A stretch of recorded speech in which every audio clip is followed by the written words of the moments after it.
You are now tuned to BS3 Network.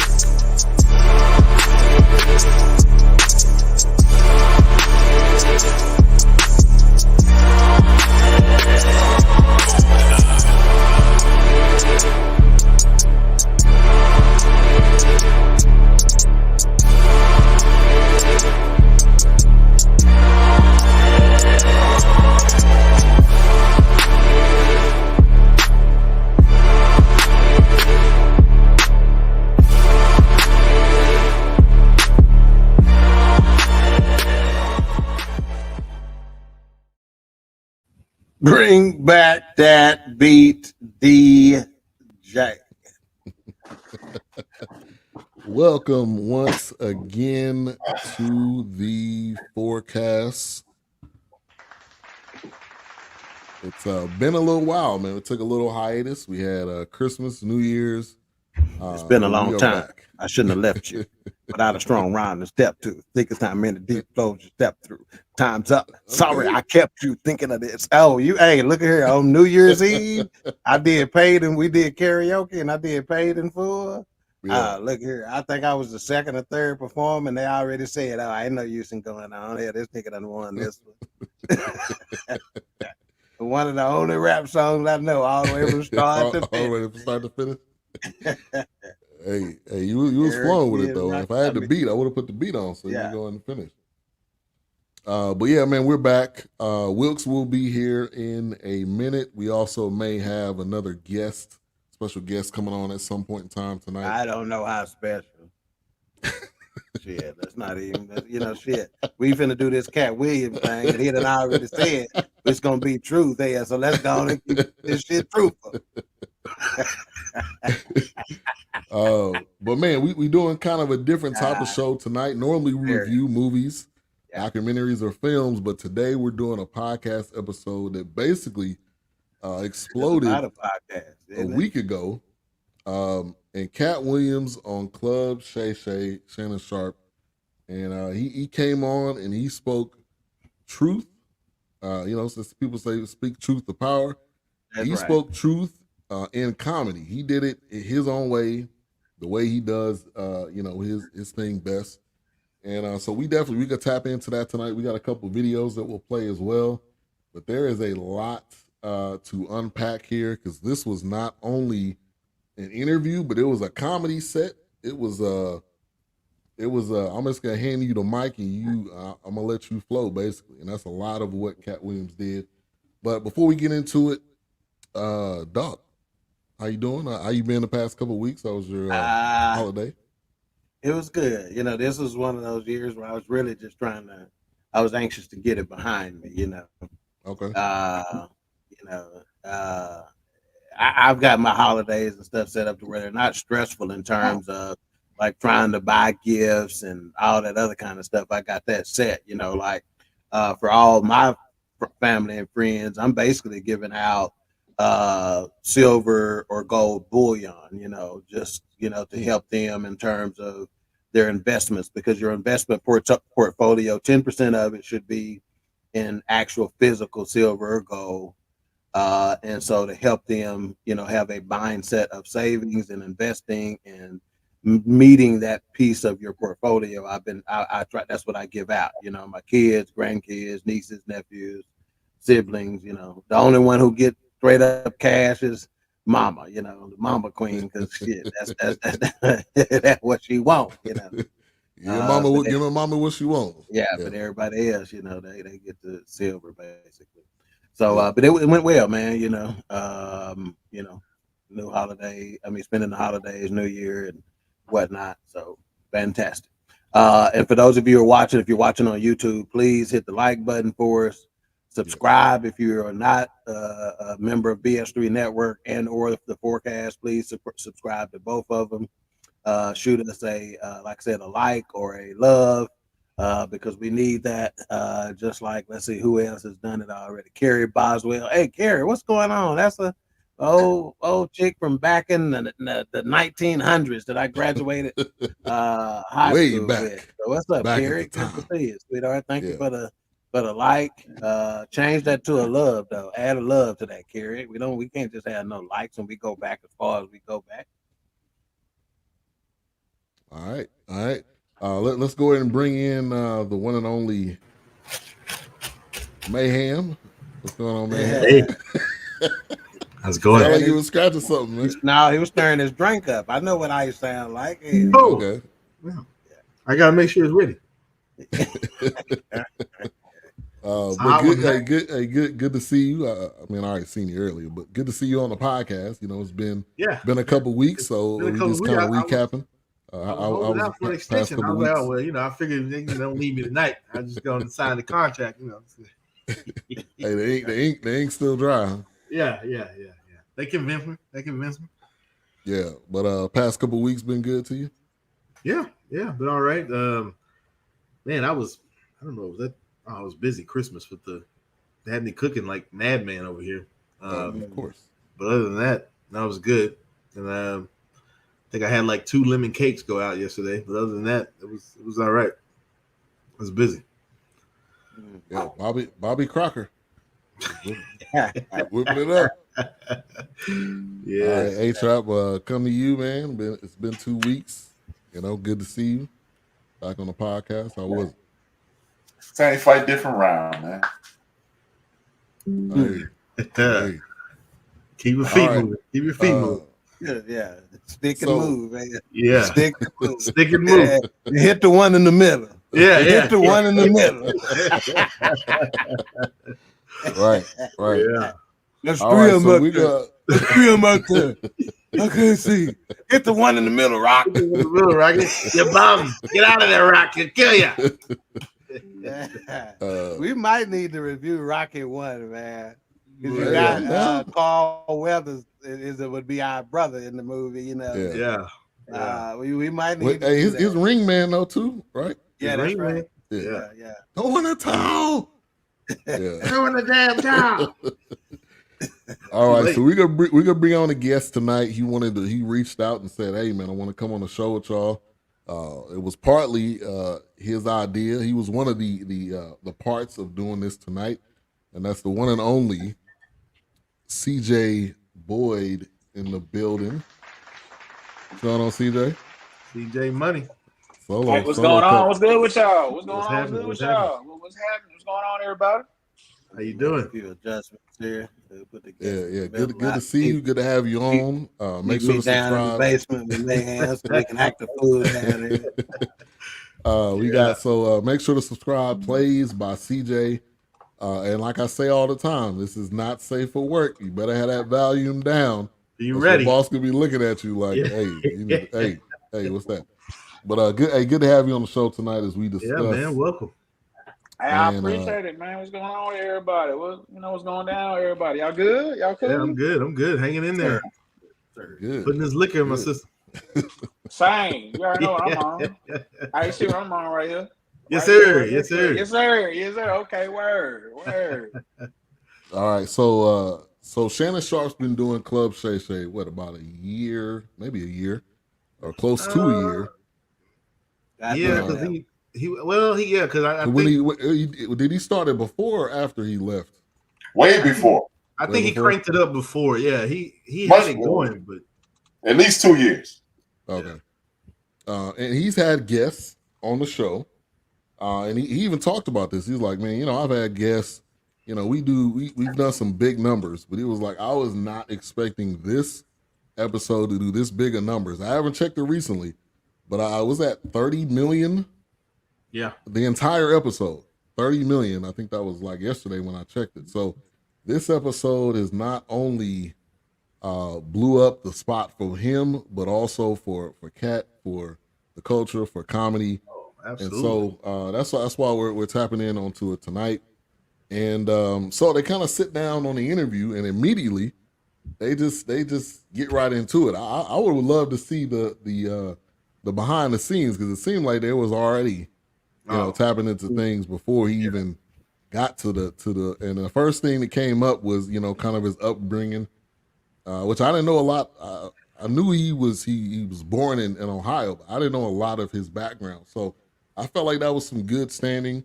let's give some initial thoughts like we always do, but also in any interview, the clips is what everybody is seeing, but the entire episode was not just one-liners. When you watch it, you'll see that it's, they're gonna pull out the most exciting thing, right? Yeah.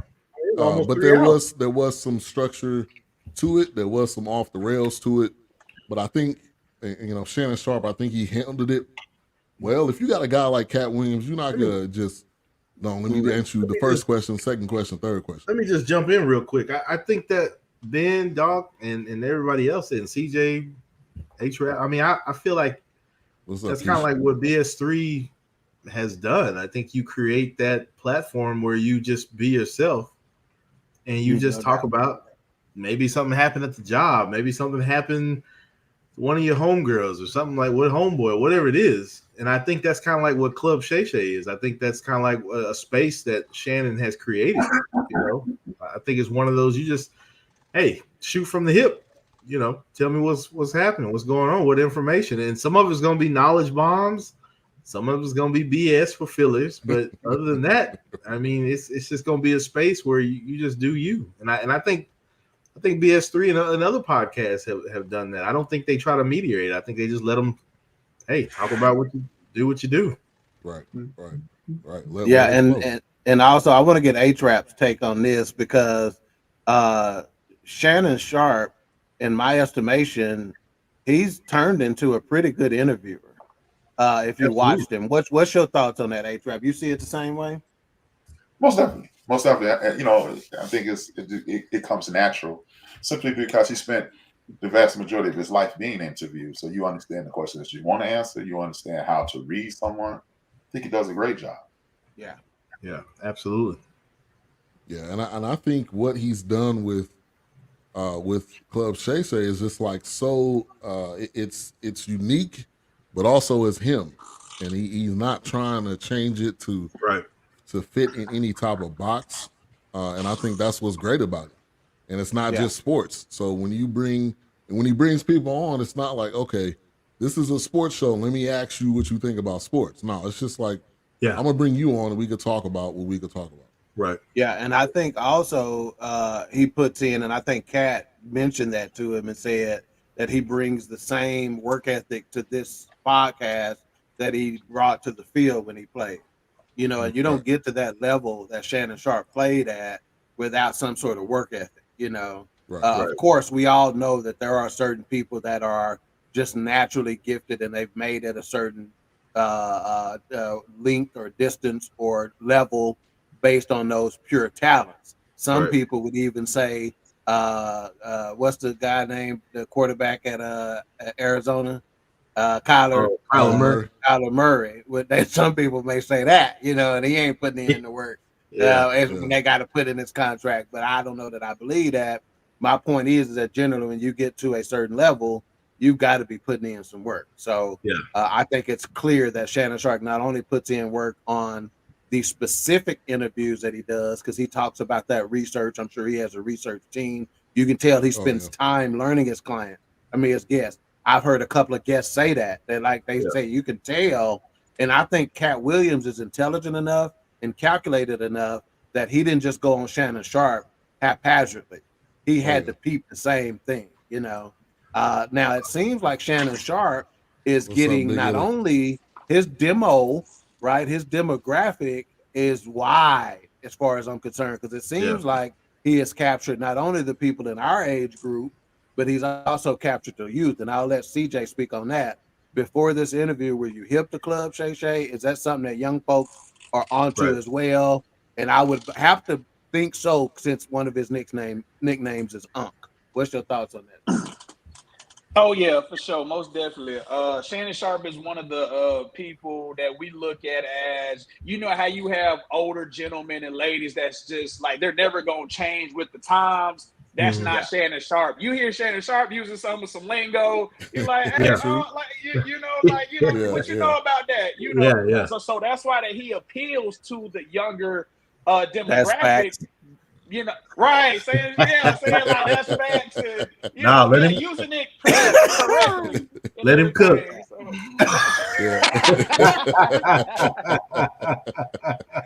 Yeah, so saying things like that, but also he's old enough in age to be my dad.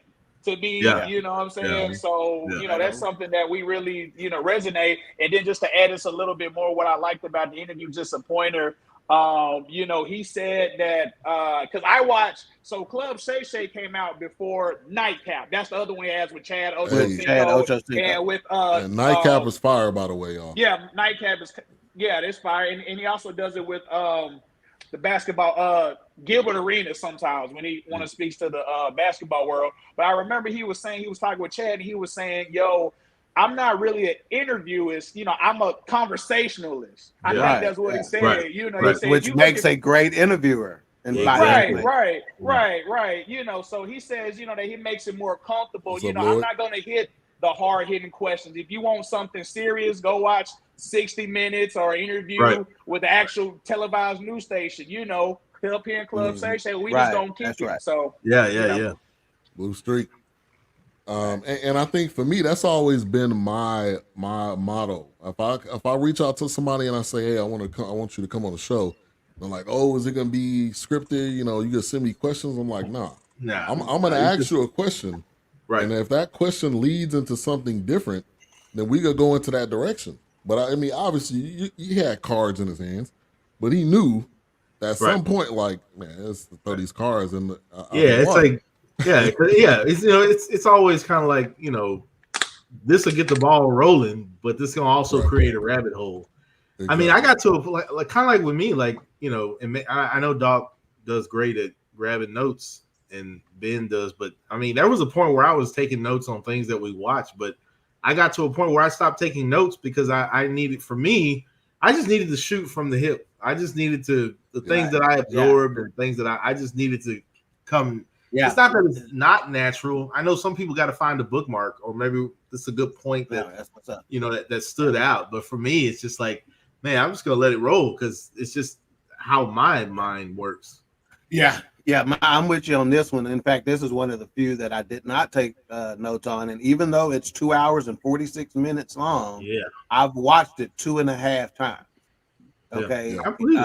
And along with all the other clips and the responses and things of that nature.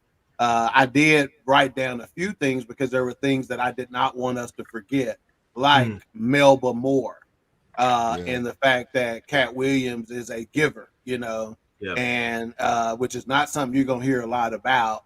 But, Melba Moore, he was up for a Hollywood Walk of Fame. He was up for it. So when I visited LA last year and went to Hollywood on one of the tours, they tell you that to get a star on the Walk of Fame, it costs you $50,000. Yeah. Right.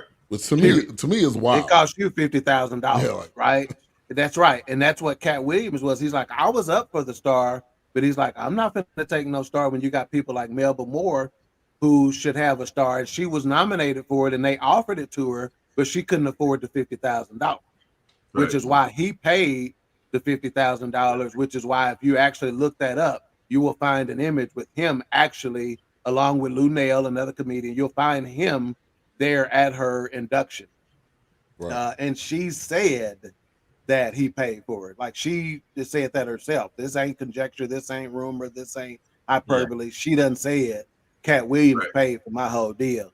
And he said, because as a Black woman, she was there at a time to where, if you wasn't fine, if you didn't have the hair like you needed to, if you didn't have the right skin tone, if you didn't, and he goes, and she wore her hair all natural, she wouldn't have been considered fine. All she was a good singer.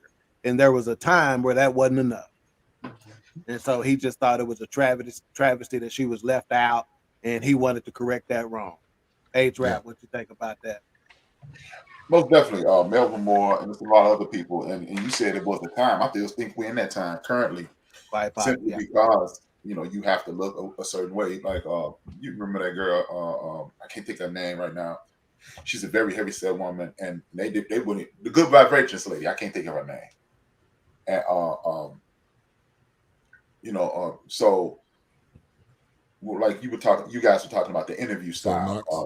I use the exact same style. I'm not on Shay Shay's level at this point, but I do. And like Will said, I don't take notes. I use the handicap of mine to sharpen disability. Huh? Disability. Oh yeah, it is. Spelling is my disability. Spelling is my disability. It's just a lot of people. It's a lot of people. You joking, but it's mine. So yeah. The funny thing is, Wilkes mentioned he didn't take a lot of notes. I can't take a lot of notes simply because I'm such a poor speller. I will read it wrong and lose the purpose of my notes. So that disability, I've converted into almost a photographic memory. I memorized everything. And when I do the interviews, and that is something that you mentioned about Club Shay Shay, because I revert back to football and I mentally scan the field. This is what I saw on video. I'm listening as if the listening is a video. And I listen carefully, like I'm listening to you guys. CJ mentioned this, Wilkes mentioned that, you mentioned this, Ben mentioned this. And what I would do is I start my interviews like this. I start my interviews like this, and I say, hey, what's your oldest and most fond memory? Whatever your response is, that will lead me to my next question. It is a conversation. But you say, if you're a good conversationalist, you should be a good interviewer because you're listening to understand. And if you're listening to understand, you won't be listening to respond, and then you will be able to carry the conversation forward. Right. That's what's up. Yeah. And I think what Katt Williams did, what Katt Williams did is being the interviewee.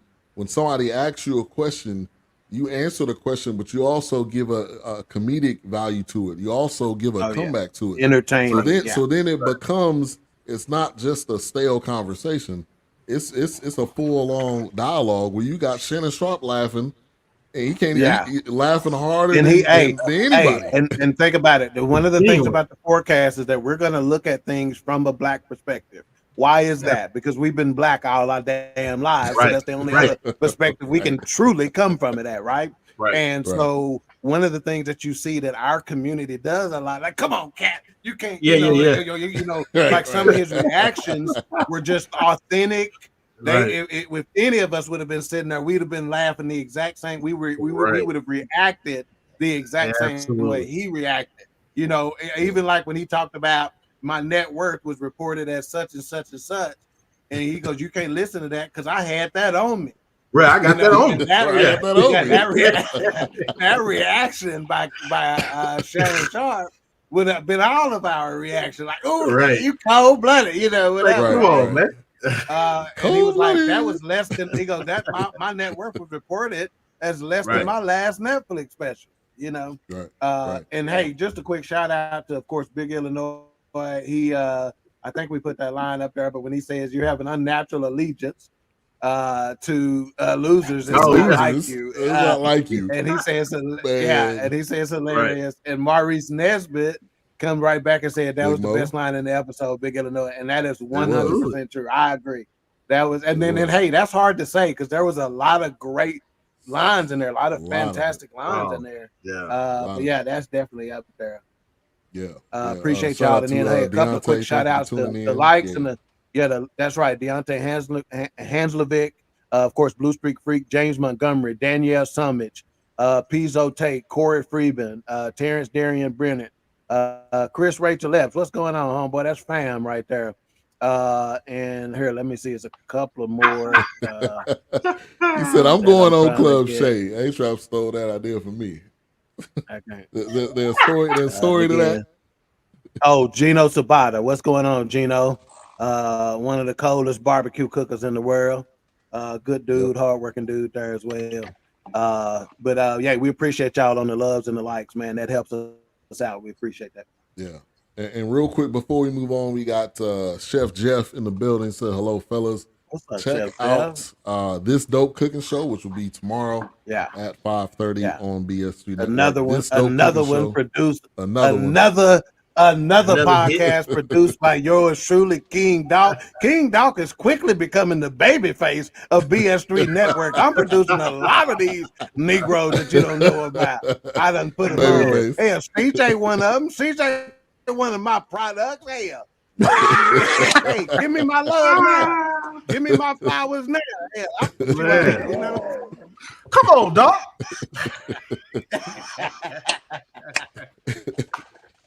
This right. Now, yeah, what's up? What's up? I got that on me right now. Yeah, right. Yeah, right. CJ, we shouted out his YouTube channel, but he's also on Elevate with Justin Caraway as well on BS3 Network. That give him the time and things of that nature on that, CJ, so they can check y'all out there too. Gotcha. So actually, I'm going to be doing another episode of Elevate. I'm gonna see if Justin can come on. That's going to be on 7:00 on Thursday.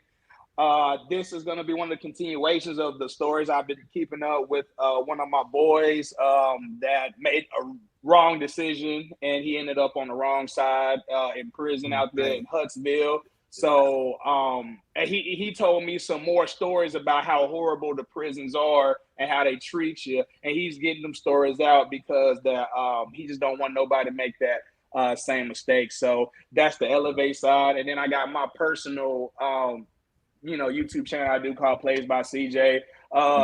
Trying to get it up to 4K before the end of the football season, come up. And and also you're right. King Doc is one of the people that really put me on some real good advice that I'm gonna share with y'all on the backside of the episode. But if y'all want to check me out for some reactions and just laugh and just I say the most ridiculous stuff when I'm off this right here on and off, check your boy out. Yeah, we talk. Yeah, me and CJ really talk. Now he'll tell you I get on his ass, but we talk. That's part of our relationship, right? Like that's little bro for real, and that's what you do with little bro, right? You talk shit, but you put him on real shit, Oh, absolutely. So it's like that. And when it comes to that prison deal, you might want to have A-Trap on that episode, because he's got an intimate knowledge with it. Especially since Big Illinois is homeboy, then hey, he can give you some real insight, Ankle bracelet and all, man. Illinois got it for you, man. Got it for you. Yeah. All right, I wanted to hit this real quick before we get into the Cedric the Entertainer. But did y'all, Comic View, when he was on Comic View, I didn't know his name was Cat in the Hat. I thought his name was always Cat Williams. Yeah. Did y'all know Cat in the Hat was a thing first? I didn't know that. I'd heard that before. The new information that I didn't hear was that he changed it. Some people say he changed it because somebody put him on and say, no, you need to change it to this. But it's actually because he got a cease. He got a cease and desist from whoever owns the rights to the Disney. Cat in the Hat, the real Cat in the Hat. Yeah, so that's Disney right. Sent it to him, He said he got a cease and desist from Disney, even though it's spelled differently, Right. It don't matter how it's spelled. If it's even closely tied to it, they shutting it down. No exception. Of course, he complied and became Katt Williams, which is, as far as I'm concerned, Katt Williams in and of itself is a great name. Go with it. I have no problem with Williams. that could be your cousin. Nah, you never know. But what's up, Shaka? Thank you for tuning in. Golden, I don't know if we shouted you out already. She said, "Here, golden to flowers, King Dog." She giving it to you. Thank you, Golden. Living my life like it's golden. Living my life like it's golden. Now, man. So I'll say this, and I want to get all y'all opinion. I do not look at the Kings of Comedy the same anymore after this, right on. Because it was basically dismantled, and I think some people are like, "Oh, he being negative." There's a difference between being negative and telling the truth. And I think he was more so, and he said it. I need to set the record. I need to set the record straight. You've had these comedians on, and they lied, and I can't tell you why they lied. Whatever that motivation is. So CJ, I'm gonna go to you first. I know Kings of Comedy. Before we go there, let me address something because A-Trap does a very good job of this, right?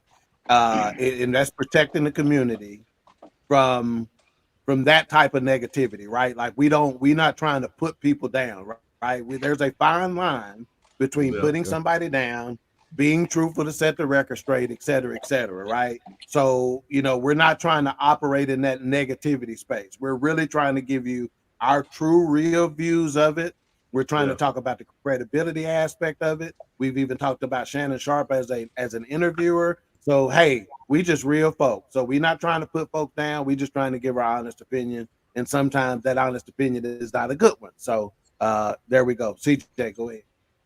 Gotcha. So I ain't gonna cap. So I've been following Katt Williams. If y'all know, I was on the very last time we talked about Katt Williams when he had that comedy special about like a year ago on Netflix or whatever. So I'm and I've been told you that Katt Williams is one of my favorite comedians. He truly makes me laugh. With that being said, with the Kings of Comedy, it was always some type of, I don't want to say beef, and just like what King Dog expressed. You can't take away, at the end of the day, you still can't take away that hard work that they put in to get to the, to the status, to the heights they did. So I don't give a damn what nobody say. That man, Steve Harvey, works his ass off. I'm seeing him boom, boom, boom, boom, boom, everywhere. So just, with that. So does my lawn guy. So does my lawn guy. I don't respect him no more than I respect my lawn guy. He called the gardener, but it's the same way. So does my pool guy. Right. His ass is there every Friday at 10 o'clock. Right. Giving the joker nothing. Go ahead. What's up, Biggie Chief? But it do kind of put some things, in perspective. But like even before this, I felt like some people already kind of knew it was a little funny business. Now I may have read it wrong, but people that really follow the comedian game, he was just reiterating. Am I saying that right? Reiterating. I got you. Reiterating. There we go. You just missed a read, but you right there. Are you good? For sure.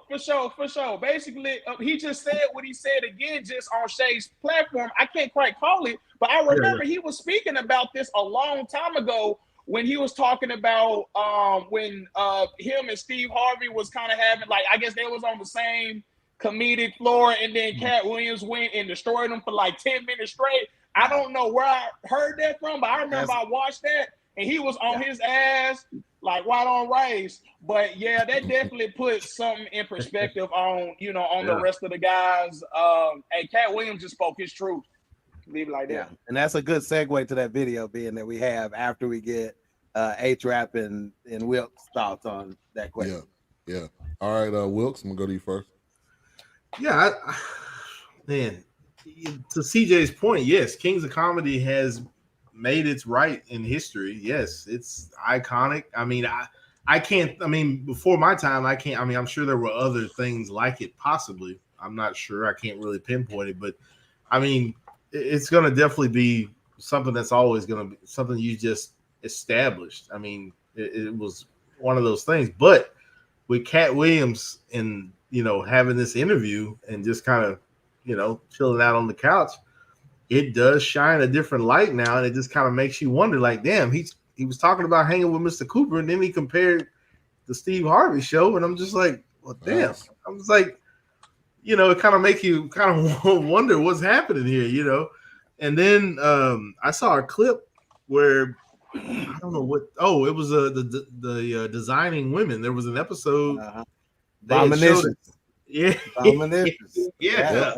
I was just like, he kept of Cedric the Entertainer. Yeah. So it's one of those things where it just makes you stop and think. Like, I don't think he's trying to. I didn't sense that he's trying to discredit anybody. He just wants you to, hey man, this is real. You don't have to shoot the shit. Right. It's enough out here for everybody to get it. So no, I do think he was trying to discredit them. I think that's exactly what he was trying to do, is discredit, for the greater good, though. He wasn't trying to discredit. Go ahead. Go ahead, Doc. No, I don't think he was trying to discredit from a personal standpoint, right? Like he's not trying to burn you down personally, but from a business standpoint and a competitive standpoint, he's trying to say that ain't what it is. You know, fight me fair. And I think I don't think he's trying to discredit him. Like, okay, yeah, they, you know, I'm not saying they don't put in the work or whatever, but at the end of the day, I'm gonna need y'all to just be upfront with some shit. Like, come on, man, stop. Yeah, you know, don't lie and give credit where it's due. Right. So if you say, and this is a good comment here about Jeff. Dio said it happens all the time. The comics steal other jokes. Exactly. There's another. I'm telling you, the clips that are on the internets is crazy. It is validating what Katt said. Look at Bernie Mac got a video out there saying you don't tell jokes. Most important, And we got that one too on deck. Did you upload Dick Gregory's? I got it. Yep. Because Dick Gregory, and that's somebody. So let me just say this before we get H-Rap's thoughts. Hey, Dick Gregory went in. On that is that. Let me just explain something to our audience. Is that the Fourcast has been on this comedy shit too, in a way that a lot of podcasts hadn't been on. This Katt Williams thing, it didn't in our first foray into this game. Like I said, we've reviewed comedy specials. In addition to that. Based on the BS3 network and Queen 3 and King, we have friends in the industry. We have had a comedian on our platform as a podcast as one part of Man Talk Monday, and John Lewis, who is a touring comedian. Mike James has his own dry bar special, and he is with Godfrey, which is one of the heavy hitters out there. He's with him all the time. You know, in fact, I went to Louisville, Kentucky to spend the weekend with Godfrey and Mike James. So again, we ain't new to this. H-Rap is that's one of his wheelhouses, just like rap is, just like politics is, comedy is one of his deals. So on you. Well, to answer your question, Ben, no, it doesn't, because these are things, as CJ mentioned, this is just, now the world knows what people talk about behind closed doors. The funny thing is, the one dude that he didn't kick is one of the biggest joke stealers in the world. D.L. Hughley, if you, as Doc stated, hip hop and comedy are my wheelhouses. That's what I love. I mean, I used to love sport because I was a former athlete. But before I learned how to catch a ball, before I learned how, to hit a ball and run with a ball, I used to love comedy. My mom had all the Richard Pryor albums. And this is why I know, if you listen closely to D.L. Hughley, you said he sound like he stole all Richard Pryor jokes. But because Richard Pryor jokes came out 50 years ago, people don't understand that. Right. So it was just funny. But the thing is, I'm offended when someone steals someone's joke, just like a comedian, not because I think I'm a comedian, it's because I love hip hop. Comedic expression is just like hip hop. You can't walk up to me and say, "It's been a long time. I should have left you. I got 6 comedian." It's this comedian that runs up to actual MCs and raps. He said, "Man, I got 16 bars." I've seen that. I love it. And he spits their rhyme, and they look like, "What the?" That's mine. Right. That's mine. He said, he stops before they pop him. He go, "I said I had some dope rhymes. I ain't say they were mine." Right. So, when you steal someone's joke, as he stated, Mark Curry helped me craft this joke. Like, I'm the last dude on earth to stick up for Steve Harvey, because obviously he done jacked a bunch of people. But one thing I don't have a problem with is the Mr. Cooper thing. Television is regurgitation on steroid. So to come out with another show that's just like, D.L. Hughley is mad at Damon Wayans because he had that show with him, and then he came back and did the same show. Oh, yeah. They beefing about that right now as we speak. So I don't have a problem with no TV show. The Cosby Show, Family Matters. It's the same thing. It just updates with the age. Exactly. Now, I think the issue with hanging with Mr. Cooper and Steve Harvey is it was kind of in the same era. No, maybe not. My wife in the D.L. Hughley Show. Yeah. Now, I think Mark Curry just does not like Steve Harvey. Yeah, and I'm gonna say this: there's definitely some beef. The TV show was just one spoke in the cob. It wasn't. That was just one. That was just way he was just using to discredit and expose. You know, it was not the bulk of it, you know. I don't have a problem with that. But the rest of it, what's up, Cap? The rest of it, nah, you can't steal my joke. You cannot steal my liquor joke. Poppy. I like that. I like that. You know what I'm saying? He said, I have a problem with, because you know what I'm saying, you can't do that. Like me and my cousin were talking earlier, and he was like, well, people in sports steal moves all the time, but moves are meant to be copied. That's right.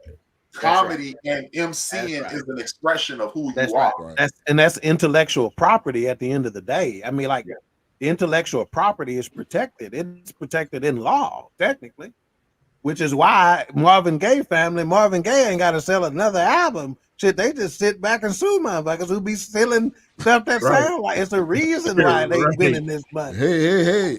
Yeah. You getting paid off of that one. Wow. That's why I said music is the biggest. For an injury, Frankie, or why? Yeah, he has a labrum injury, and he is out for the season. He hadn't even been back for. That's the upper body. You can't have no baby. Thank you, Wilkes, man. Thank you, man. That's why every time stuff gets rearranged, I put myself back down at the basement, because I know where my material is going to be respected. He got a torn labrum, and he ain't even no female. I don't get this. How does this work? I guess he can't have no more kids. What that got to do with basketball? Yeah. So 9 games he played this year with the suspension and all that, man. Tore that practice. Gosh. Also, we do have the national championship game. How's that going? It's 20 to 13. Michigan is up. So anybody that's thinking of that in the background. We do have a great question. We got a great question from Biggie Chief. But let's play this video real quick. This is the one. We'll go to the one with Katt roasting Steve Harvey, and then we'll get to the Steve Harvey question. Hang on, just set this up, because again, in the interview, Katt even talked about that he was the one who ran Steve Harvey out of comedy, and he said it was that they were on the stage at the same time. So come to find out, this particular show, Steve Harvey wasn't selling no tickets, so he brought Katt Williams on, and the rest is history. Go ahead, B.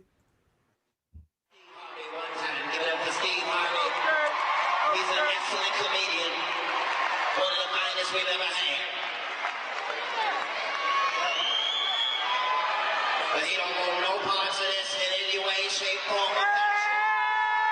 This is some other shit. I don't know why he came out here with all this money y'all spent on them motherfucking tickets and talked about a lady in the audience for 15 goddamn minutes. That nigga should have talked about me the way I've been to talk about his bitch man. Wrong nigga to fucking win my tour championship, my nigga. You did.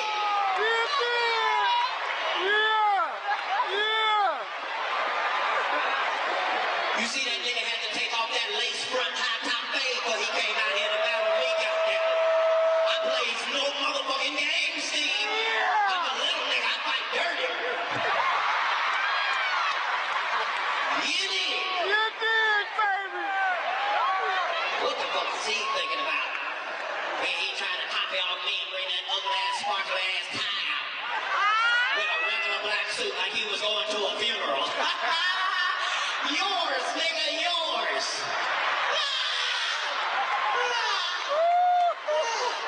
I don't think I give a fuck. I give less than a fuck. Whatever less than a fuck is. You the one came out here and told jokes about if a bitch lick you on the left nipple, you buy that bitch a car. If that ain't the trickiest shit I ever heard. Bitch, you can suck my dick with the Holy Spirit in your mouth. I ain't buying your goddamn car. I ain't even gonna give you a ride.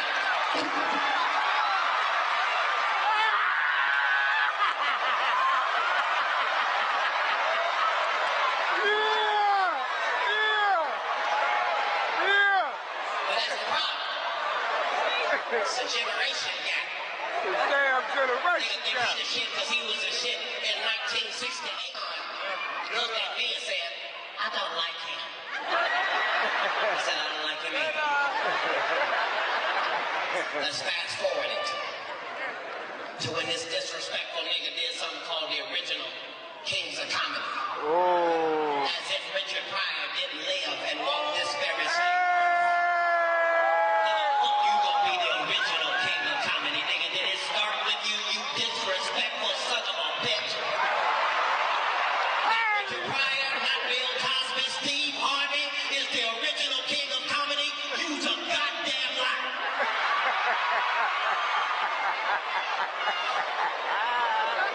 How you original and you ain't the first one?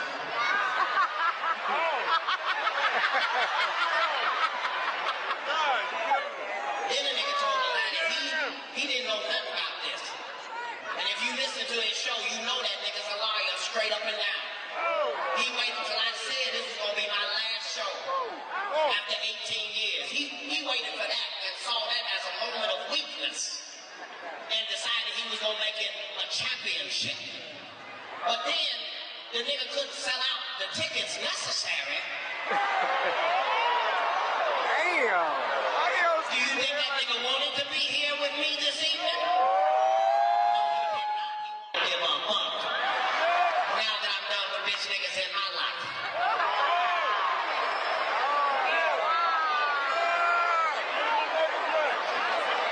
Some of you may have heard a rumor that for the BET Hip Hop Awards, Yeah.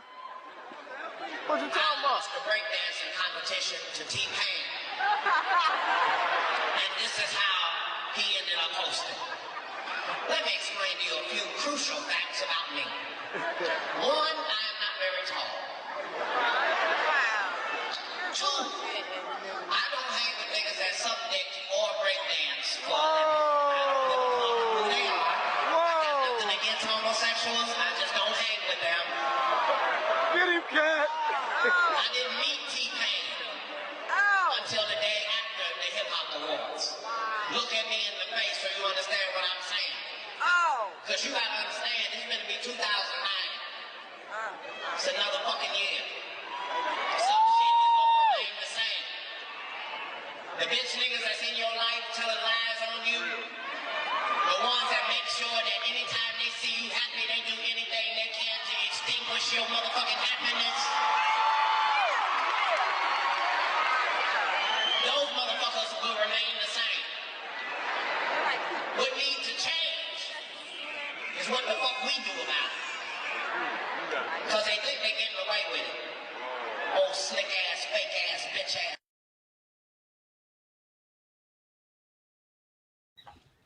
Wow. Yeah, man. Smoking. Brilliant. Smoking. Brilliant. Oh, hey. Smoking. Man, if that ain't a roast. With the nigga in the building. That's what I'm about to saying. say, where he Oh, I must have said been he in in the the back. back. That means, there's a lot of niggas that do some slick talking behind your back and but this that to me adds something to it. This nigga in the house, so I'm telling what the deal is, Right. So woo. Wow. That's why I said he in the back. He listening. Right. Now let's get to this question. Playing like he ain't. Well, Yeah, that he tried to set up, right? Yeah. Right. Mm-hmm. He says, so I like Steve Harvey, but does that make you a brown nose in the industry? Meaning you step over whoever you need to get to the next level. And I'm telling you right now, there is multiple videos that have probably been out for a while, but because of this, there is a plethora of videos out there of different stories of him doing stuff to Bernie when Bernie had opportunities, and he would call in and say, hey, I think I can do a better job at this. Or it would be, let's go ahead and answer it. I'm gonna say this, okay? Because I just want everybody to know that I don't have my opinion about Steve, which is not a fond one, based solely on what I've heard from other comedians or industry types or fans. Yeah. I'm saying it based on also my personal experience. Oh. I've had the good fortune or displeasure of being in some circles and some close proximity. Remember, Steve Harvey spent a lot of time in Dallas. Oh yeah. They studio was over at Valley View Mall, and I used to work but a stone's throw away. So I was there frequently. So again, I'm not just basing my opinion on, just what I heard. I'm telling you what I know. And a man with an argument is never at the mercy of a man with an experience. And sometimes at the end of the day, homeboy, you can just tell who nice people is and who nice people ain't. See, King Dog talk a lot of shit, but you ain't finna find no malice in the shit I'm talking. Yeah. Sometimes at the end of the day, some people just ain't nice. Ain't nice people. And that ain't the first. This isn't the first time I've heard something like this about Steve Harvey. Like this isn't the first time I've heard where, it's like he don't want to give no damn interviews to just anybody. He don't, and hell, he damn sure don't want you trying to get an autograph or get a picture with him, which I get with most people. But yeah, no, I've heard some stories. He's just not somebody that's approachable. And at the end of the day, he's not the funniest. He's just not. He ain't the funniest on here. True. But you know why Katt had the reason DC Don Curry tells the story of why Katt had such vitriol during this period. Katt's children approached Steve for an autograph that Wilkes just said he doesn't do. And he asked him, who the hell is Katt Williams? And he dismissed his children. He told him, I catch up with him. See, that's the thing, man. Like a lot of people, and I understand people who are not in entertainment feeling like, hey man, that's their time too. But more of the great entertainers than the hacks. So I'm gonna call Steve Harvey a hack. Right on. Yeah. More of the great entertainers. Now, don't get me wrong, man. I'm not saying walk up to me while I'm having a meal. I'm not walking up to me with me and my lady out. I'm not saying that. But if you are, as Dog said, I had a chance interaction with Bernie Mac.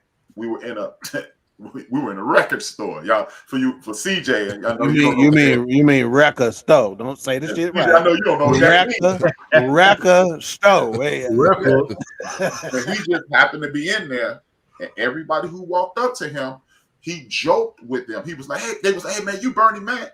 He was like, no, I'm his brother. I'm Ernie. And he's joking with people. And I understand it comes to a point where you may feel I need my own space. But that's the price you pay for being a millionaire and being a comedian or an actor. Athlete. Because we buy into this image that you present to us. Right. And Steve, you present Katt used it in a derogatory form, but you introduce yourself as this open country bumpkin that loves everybody. So when these people run up to you and ask you for some of your time, sorry, bro, you need to be up in it. Right. If you are recluse like a Kareem Abdul-Jabbar, you got the right to be like, hey, everybody know I'm a jerk. Get away from me. And then you go, you're a jerk. Okay, cool. But when you think like a man and the family and work hard, and you got to be shaking hands and kissing babies, homeboy, and he doesn't do that. So, well, and that's the thing. That's the thing. From our community, and part of the criticism is that you kissing hands and shaking babies, but it ain't our hands and it ain't our babies. Mm-hmm. Right. And I think say that shit for the clips. Yeah. You shaking babies and kissing hands, but it ain't our hands and it ain't our babies. Hey, you better not shake no baby. You going to jail. You understand? Yeah. So now we ain't. Hey, and I'm gonna tell you like Katt Williams said, and this is what he said. And when he talked about Kevin Hart, he said, those roles that was on my desk. I have, and he said, and I just asked, take some of this step and fetch it shit out. Right. That's all, and I'll take the role. Yeah, and I'm not doing all that. Or take some of this overtly homosexual stuff out. The character in the role is not homosexual. Why does he need to be doing homosexual shit? Right. And I believe him, and I believe Dave Chappelle when they say, I got nothing against LGBTQ, ESPN, right, TUBI. Got nothing against them. But at the same time, hell, why can I say I don't like Steve Harvey, who's a straight man, but if he would happen to be LGBTQ and I said the same thing, I got a problem with it. He basically just saying, hey, ain't got no problem with homosexual, but this character's not homosexual. Take this homosexual shit out and take this step and fetcher shit out, and I'm done.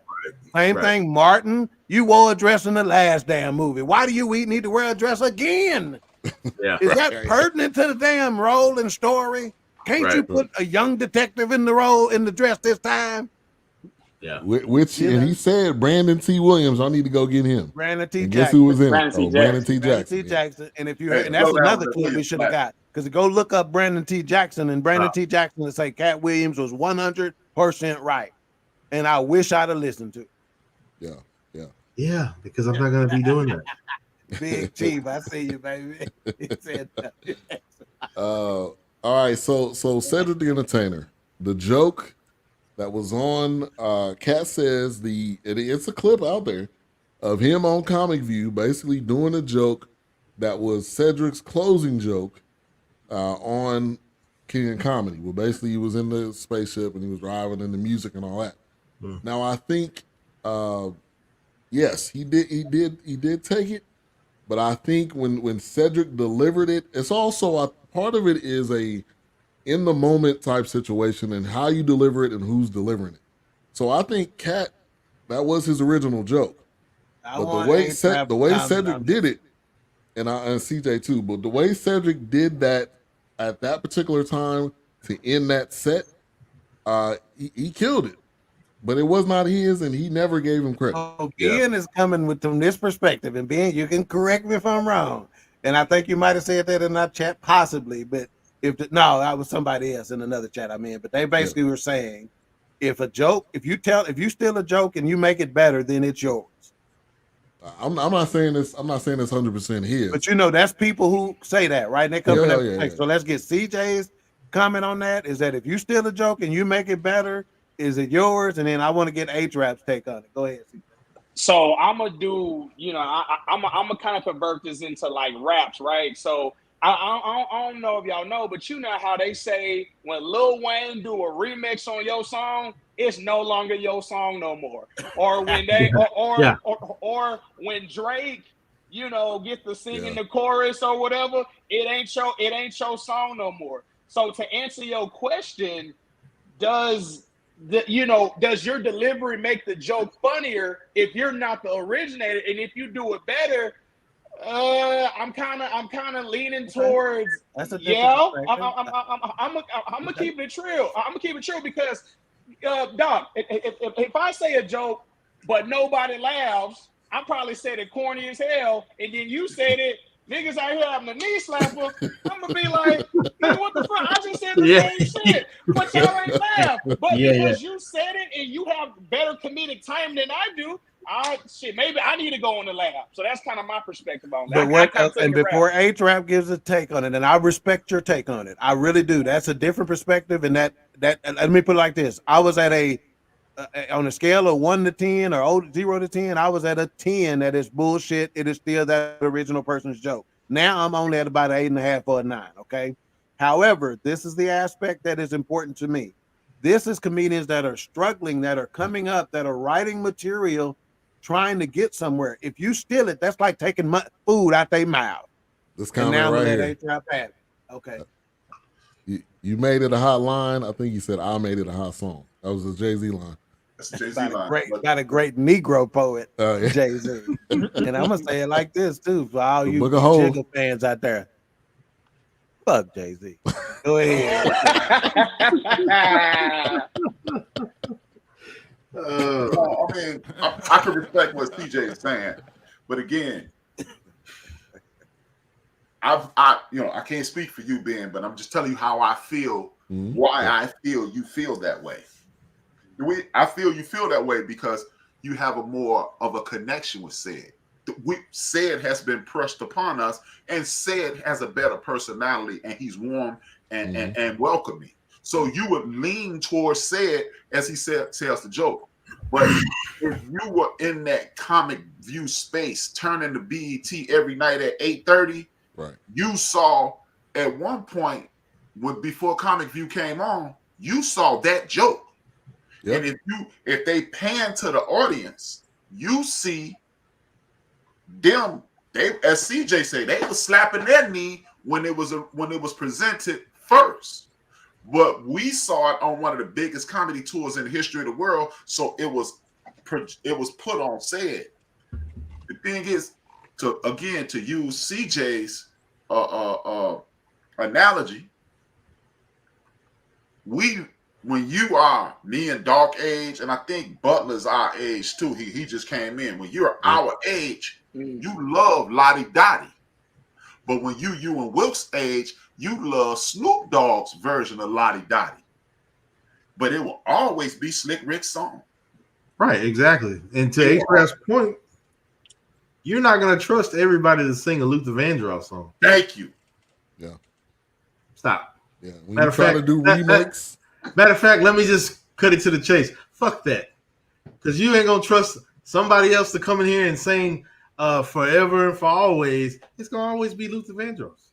Mm-hmm. And even before that, it may have been Dionne Warwick's, but it's going now it's Luther Vandross. Before that. Right. Yeah. So you get a third person that are trying to sing it. It's like, but it's still going to go back to the original. It goes back to It's going to go back to the original. And I think, for example, I give you another example. Gladys Knight remade a Curtis Mayfield song. And then she heard it through the grapevine. Yeah. What's the name? What's the bald head lady? Sinead O'Connor made that Prince song. Yeah. We know it as a Prince song. Right. No, you can't steal somebody's, to use Dog's verbiage. You can't steal my intellectual property and claim it as your own. Yeah. Now, the problem I have with, and Said is one of my guys. I am a Said fan. Mm-hmm. My problem is, Said, when it was brought to you that you stole a joke, let's just say we get in our comedic spaces or we get in our creative spaces and we'll take something from somebody else and go, I did get that from CJ. Okay, I can say that. But when they say, yo, rap, where you get that from? You know what, dog?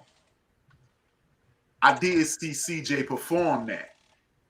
And I went to the crib and I wrote something around it. And before I knew it, I was doing this joke, man. My bad. Right. That's all he had to say. But he didn't even try. I'm hip hop till I die. I'm hip hop forever. Right. Yeah. And we despise biters. And that was a bite. Yeah.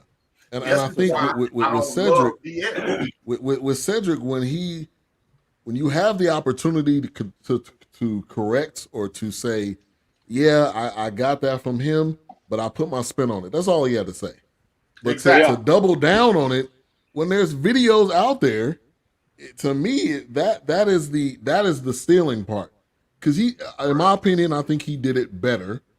But when you have the opportunity to make something right, you make it right, and you give the person credit. That's all he had to do. But he just decided not to do that. And that's why I get CJ and what CJ's saying. If I remix it and you jump on it and you smoke me, I'm smoked. It's yours. And to that point, that's why you got J. Cole has not come out with an album this year, but the dude has done probably 20 features. He bombed. And if that song he did, he killed Drake. He murdered Drake on his joint. I was like, that's not Lil Durk's song. It is on your album. But that is J. Cole's song, and whatever royalties you get, you need to slide that over his way, bro. What's that song that everybody thinks is a Jay-Z song, but it's really a Ja Rule song, but Jay-Z bodied him? Yeah. And it was like, that used to be your song. It's on your album. Right, exactly. Yeah. Not anymore. Well, I and then too, like kind of just to add to that, you can see, and I do see it from both sides, because, and I ain't gonna lie, y'all don't get it twisted. I used to watch like comedians, but I used to watch the ones that was more known.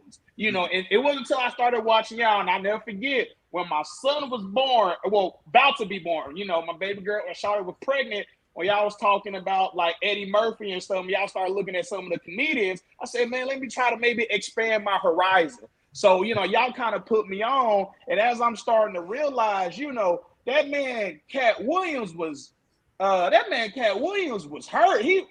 I'm sorry, maybe not hurt, but he was sincerely pissed off. He was, man, he was like, Shannon, if I stand before you today, I'll punch that fat nigga in his gut. Or he said something like that. Right, he said punch something him right like in his that. pocket right here. Right, punch him right in his pocket. But I can understand, imagine you trying to be on the come up, you doing your best material, just like H-Rap said that you going through it with, I believe it was Mark Curry, he helping you, and then you have somebody, which I can see that can irk you, that tells it, or it's perceived that they did it a little bit. You're like, nigga, what the fuck? So I'm not here.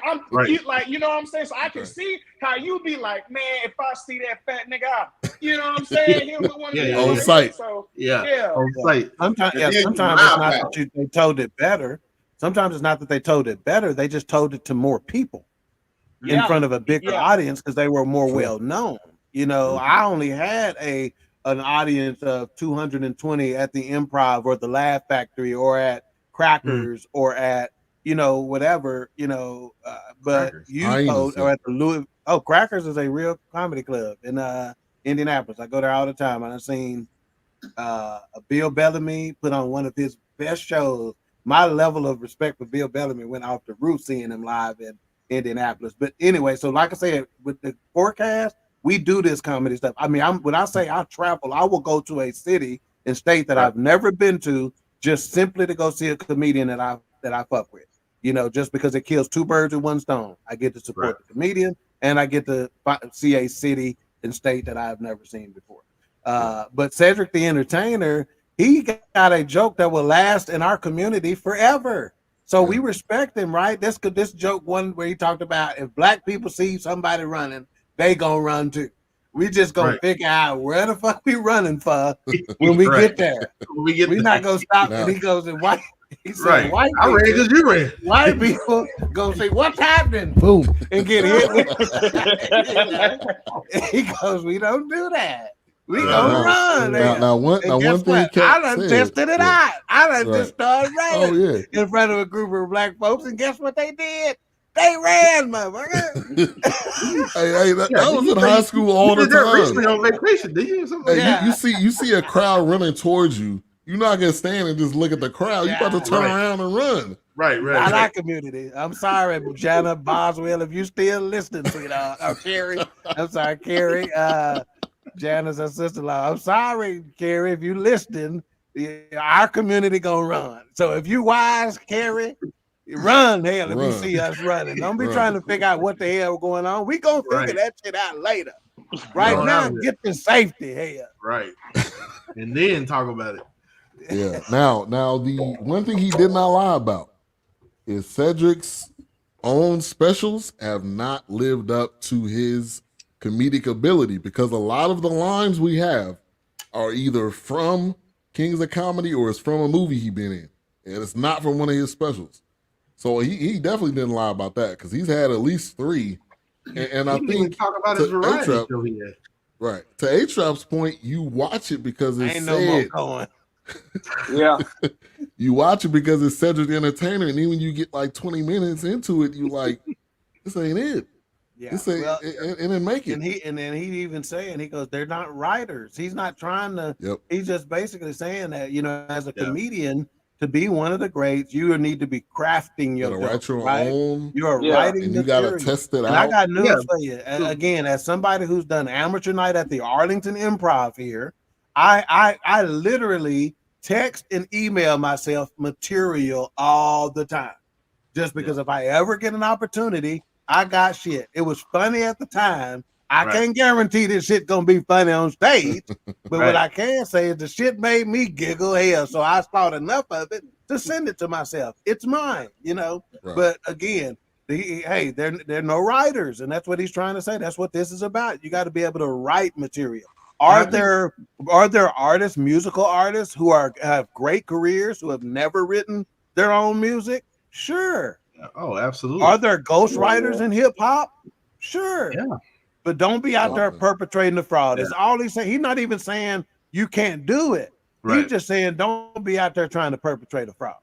Yeah. And I Now, think that's the thing ahead. about. Oh, go ahead, Ben. Go ahead. No, I was gonna say we could get to the Ricky Smiley part in a minute, but go ahead. You can go ahead. No, I was just gonna say I think that's the thing about. I think that's the thing about Katt Williams, and to Doc's point, I think he's just trying to like say, when A-Trap get tickled. I really do. I noticed that. Yeah. I think Katt Williams is just saying, hey, man, just honor those that were put in your circle or those that were before you. That's like, right. that's all I'm saying, man. That's it's right. Like when he talked about Richard Pryor now being the he goes, "You disrespectful motherfucker." Right. You know, and Right. that's what he's saying. Hey, that's what's up. He even mentioned Bill Cosby. He goes, "You the original? How can you be the original if you wasn't the first?" Right. Yeah. And see, when I have to say, when I hear people cover it, like, oh gosh, my wife will tell you, my mom will, like, when I hear people like on music shows like The Voice or American Idol, it grinds me to my core because you're gonna say that's what's her name's song, but you ain't gonna give credit to the originator, right? Yeah. What? You know what really grinds my gears? A lot of them don't know it. A lot of them don't know it though. But they damn, really don't. And they really don't. And they really that's don't. That's a disservice, though. You need to know. Me, man. That's the point, man. You know what really uses my eraser? That bullshit right there. Oh, wow. That bullshit right there. I'm like, you know what really gets my goat.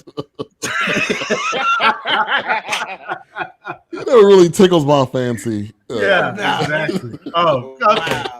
All right. Now you on that other shit right there. Tickling fancies and shit. When I don't roll that way, man. Oh, it just burns me up. So yeah, Katt, I definitely get it. And the words just coming out of that man's mouth was just, I just need y'all to just know that everybody's got a beginning. Golden. Thank you, Golden. That's what I'm saying. Now I'm not saying what. I'm saying what the fuck is what I'm Yeah. Now this is why at the beginning I said you have to watch the entire thing, because when people see clips, they say, this nigga was hating. That's the first thing people gonna say. But throughout this entire thing, he said there will not be no DL slander. He basically murdered the whole Kings of Comedy besides Bernie and DL. He could have went after DL, but he definitely gave people the props. And there was plenty of people that he ran out of time on DL ass. That might have been the he immediately said there was no DL slander, and he moved on. There will be no DL slander on this. So I think people need to we need to stop taking the cliff notes and stuff and watch or read the entire thing. Yeah, exactly. Right before this, my lady, we were chatting and she said, matter of fact, let me get the exact words. She says, I love that interview. I felt he spoke nothing but truth. Exactly. And then as me and Ben talked, and I told him that when you're a judge or a jury, which is what we're kind of playing here, right? Not just us, but y'all too, audience members. Your job is to determine credibility. Are they more than likely telling the truth or not? And for me, every time that came up when I was watching this interview, I always said that seemed very truthful to me. I didn't one time did he ever say something that I thought, that didn't sound accurate. It always sounded truthful. I want to say this about this interview, which has nothing to do about what he was mentioning. But when I'm watching this, because the last special that we watched with Katt Williams, and I'm just listening to Doc, how he talked about, that's his boy, and, he really enjoys Katt Williams. I was actually watching this entire thing from Doc's perspective. Wow. I was watching this from even to the point where he was talking about like giving, because our Doc is an A1. And I thought about Doc on that part. Doc is an A1 giver. So when I hear Katt and I was watching this, but I was literally watching it as, man, what would Doc say about this? How would Doc look at this? Because it messed me up, man, to hear him talk about giving. You know, whether it be the Melba Moore thing, or whether adopting 7 kids, or whether it be him sending the females that work with him to comedians who they killed it in this some small little comedy club that he know they broke, and he's sending them money to help them get by. Right. Yeah. And I think that's what makes this even more layered, because it's like at the end of the day, you watch how, like he said, he studied the greats, he watched the greats. He's a man of just appreciating what was behind him to move forward. Yeah. So when I watched this, I tried to watch it from Doc's eyes, you know, and try to understand like what draws Doc to this person, which I know Katt Williams has blown up. I mean, he's obviously solidified. But yeah, when I saw that part, I was like, Doc, I was like, oh man, this is Doc's wheelhouse right here, every way, because you know the way he gives. So yeah, no, if you remember, but just to show the kind of people we are, that's my dude. But his last special, we didn't give him. I told y'all he wasn't himself. We didn't rate that high at all. Thumbs off. He didn't got that killer instinct like he had before, you know. So in May, Dark Matter, his next Netflix special, will be out. So I'm anxious to see that, and you know the Fourcast is going to be reviewing that. So as soon as you hear it drop, y'all need to be watching it because we're going to be on it quick. Yeah, absolutely. And as we're talking about the giving, Deion Cole, shout out to Deion Cole. He did a post on Facebook and he said, you know, I see all of the hate towards my boy. You know, what are some things that Katt has done for you guys, or something to that degree? I mean, he had probably at least 5 screenshots of random people just saying, hey man, he seen me at this club and he gave me $100, or hey, I was doing this and he gave me this. So and you know, the heart of a person is how they give to the less fortunate or the people that they don't know. And there's so many stories that's out there that you can't think that this guy is ill-mannered, but he is going to make it fair. That's what he said. Like, I'm just telling the truth. You can't have these comedians coming on here saying all these lies and somebody not about to balance it out and tell you what really happened or what the real story. I just wanted to make it this far in Hollywood and still have my asshole intact. That's what I wanted to do, and that's what I have done. You know, one of the things you can, if you did not know before you watched this, that if you did not know when you watched this is one of the most intelligent dudes you're gonna ever come across. Oh, absolutely. And this is another way you can determine and decipher that this is true. He talked about it in his early days. He would spend 8 hours at the library reading, researching, et cetera, and then that night I'd go to the marina and steal radios. I was making $2,000 a night.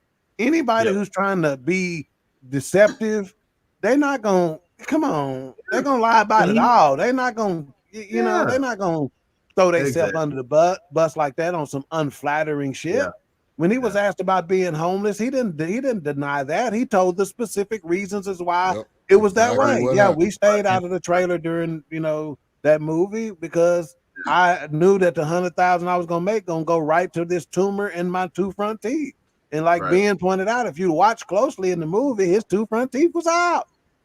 And that's that's not a flattering story.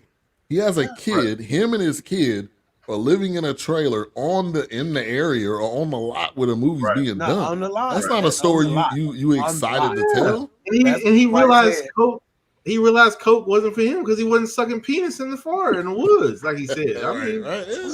No, man, this ain't for me. Hey, and we laughing, but he said it exactly like that. Yeah, this ain't for me. I don't want this. But go ahead. You want to get to Ricky Smiley? All right, so let's get to this. So Ricky Smiley to me is very similar to Steve Harvey. Not really that funny. But has gotten a lot of opportunities and is taking advantage of his opportunities. So the whole thing with Friday, which there is I'm not gonna play the whole clip because it's like 8 minutes, but basically you can find it. Ice Cube basically validates the story that Katt Williams would have been the better pimp than Ricky Smiley. Ricky Smiley became the Santa Claus. And Ricky Smiley was going around saying, I was supposed to be my role, that was mine. And Katt came on here and said, that ain't true because you didn't write the lines. It wasn't your role because you didn't show that that's a role you could play, and you didn't even cuss. So how you gonna play a pimp and you don't cuss? So there's a clip out there. Go find that with Ice Cube. But I wanted to kind of touch on this because the Friday was a I don't know, probably about 20 minutes or so of this whole thing that they kind of really dived into it. And so I want to get y'all thoughts on that. I'm gonna go to CJ. Gotcha. So when first off, which I don't know if you're gonna have time to get to it, but if you don't, that's okay. We can tag it another time. But when Katt Williams said that Ricky Smiley and Tyler Perry, they're not funny unless they play a woman, and I really said that. Right. Okay, yeah, there you go. I said back. I said, damn. You know what? When he was playing Alex Stone, them acting chops wasn't with it. And when that nigga made a guest appearance on Star Trek, I said, brother, this ain't it. You know what I'm saying? Yeah. So, and same with Ricky Smiley, and I ain't gonna lie, that old grandmama lady, what the girl name was? Bernice Jenkins. Bernice something. Hey, that shit was getting played out. Right. This, that, and the third, right? So with that being said, and I kind of bring it back, you know what I'm saying, to Friday, I think it's funny how Bernice Jenkins. Right. And it's played. That is the most played joke probably of all time. Played out, yes. Yeah. And the fact that on Friday, I can't imagine. No, leave that comment up there. I'm finna get up there. Leave that up there. Go ahead, CJ. No, you can read the comment. No. Go ahead, CJ. We can go around. We can go around. Oh, okay, bet. Nah, but I was gonna say I can't imagine nobody else playing that role. You know what I'm saying? But Katt Williams, and it's funny to me how I kind of took that as, he had that small little role, quote unquote, that little role, and that's why Ice Cube said it was supposed to be just a little, little gag, and Katt Williams owned that. That made him his persona. Yeah. That's why we personified Katt Williams with the pimp persona, aka he was a pimp named Slipback on Boondocks, and his comedy special when he came out with the green joint, that holy whatever that, you know what I'm saying? Grail. Yeah, with the Holy Grail. And the fact that it's funny how Katt Williams is going on this rampage and nobody is saying the nigga is lying. Nobody has said he's lying. Nobody has said he's like. How dare you? What? And you know what's crazy? Everybody is trying to quote unquote clarify shit. They like, here's what happened. Right. What happened was. Hold on. You know what's crazy? Hey, this is kind of reminding me of like back in the day when you say, oh yeah, me and Sarda, we was in there getting it, but you really just kissed on the cheek, but you lying, telling your boys, in that shit. Right. And then she come back, bro, you said you were doing what? Nah, we ain't do that. You was out here begging for it. You weren't cool. Hell, this, that, and the third. So I just found it funny how he's going on his rampage, especially Ricky Smiley, and that's a shame if he and this last thing I'm gonna say, but now I'm gonna pass to somebody else. When he said, "Oh, I would never lie on my son," and this, that, and third, but he is lying on his deceased son, and Shannon Sharpe was like, "Nah, he would never lie about that." This, that, and the third, and then Katt Williams was saying something on the lines of, "Well, why the liars lie? I don't know. Shit, that's something he gotta, you know what I'm saying? So that's kind of how I feel about, him and Ricky Smiley. Yeah, that's not a defense. Why would he lie about that? That's not a defense. Right. Why do liars lie? He did have a comment on that. Yeah, I don't know. Clout. I can't. We know why liars lie, for clout. Yeah. What tickets? Yeah. I'm lying because I want people to like me. Just come on now. I'm trying to hit a lick. Let me just kind of expand on what H-Rap said. Why do lies lie? Clout, ass, and gas. True. I was gonna say panties, but whatever. all encompassing, whatever panties hold. The draws, dog. Yeah. Well, never mind. All right, I'll leave it there because Dog said I go to the line and then I destroy it. So That's right. I'm proud of you, brother. I'm proud of you. This is the first line that you respected. I appreciate it. It only took 3 years. I'm gonna leave it there. It took 3 years. Hey, and on one of the wildest shows we done had, this is when this nigga decides I'm gonna stay on this side of the line. I'm stay on this side of the line. I ain't a line crossing the day. Yeah. All right, go ahead, A-Trump. No, I mean, Ricky Smiley, I've been to funerals funnier than him, so it really don't really bother me about Ricky Smiley. But I do got a story for you, though. The homie called me Friday. Want to hear it? Here it go. He was like, yo, you check out this interview? I was like, yeah. He said, I ain't seen it yet, but see, I don't like Katt Williams. I was like, well, I can dig that. What? He was like, but you know what? Ricky Smiley, my guy. I was like, I'm thinking to myself, good for you. And then he go, the next thing out of his mouth is this. He's like, but you know what, Joe? I went to see Ricky Smiley back in 2016. And I went to see him last year. He was telling the same jokes. He hadn't even seen the interview yet.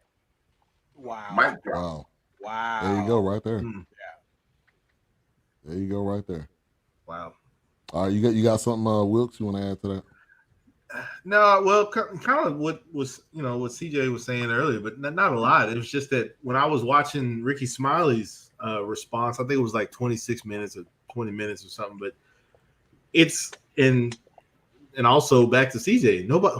Nobody's saying he's lying. Everybody's just trying to damage control. Right. Exactly. Everybody's just trying to. They PR telling them what to say. Well, this is how I kind of remember it. No, and they saying it very humbly, ain't right? They? Yeah, very soft spoken. Yeah. Hey, Trap. This is what the old heads used to say. They had their hat in their hands, didn't they?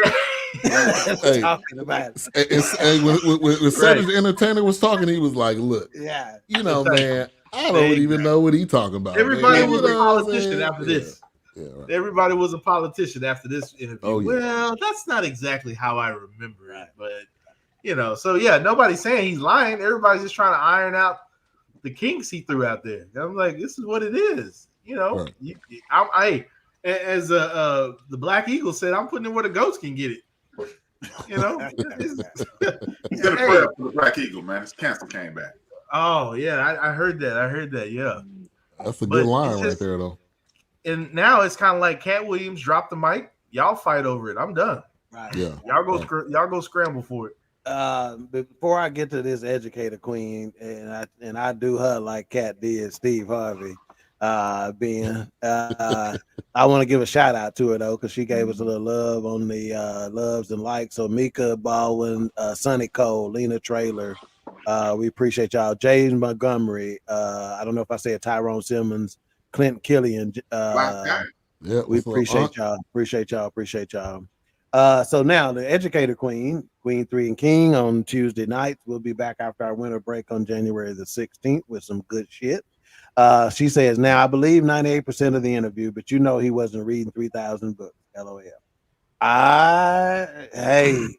Now you got to understand, Katt Williams at 12 was already what I don't know. He hadn't graduated high school, but he had some sort of He got accepted to this honors. That's right, society or something of that nature, like that, right? His IQ tested at 163.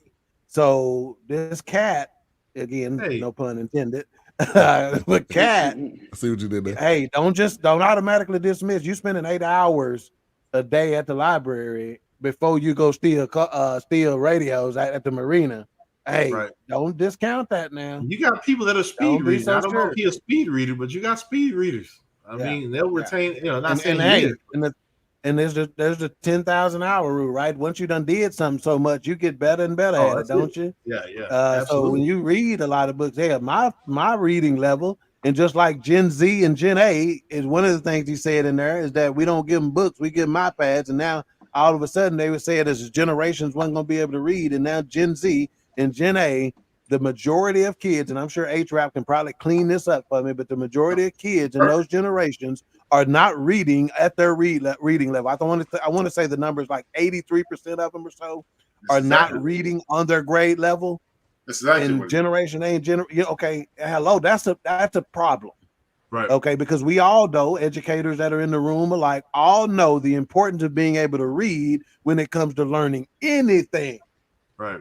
No matter what it is. If you can't read, right, we got a problem. And the earthquake, he took a stray. Wow. What did earthquake do, man? Earthquake took a stray. But he said, hey, earthquake, but he gave kudos to earthquake. He's good, but he said that's the reason why he couldn't get roles is because when they put a script in front of him,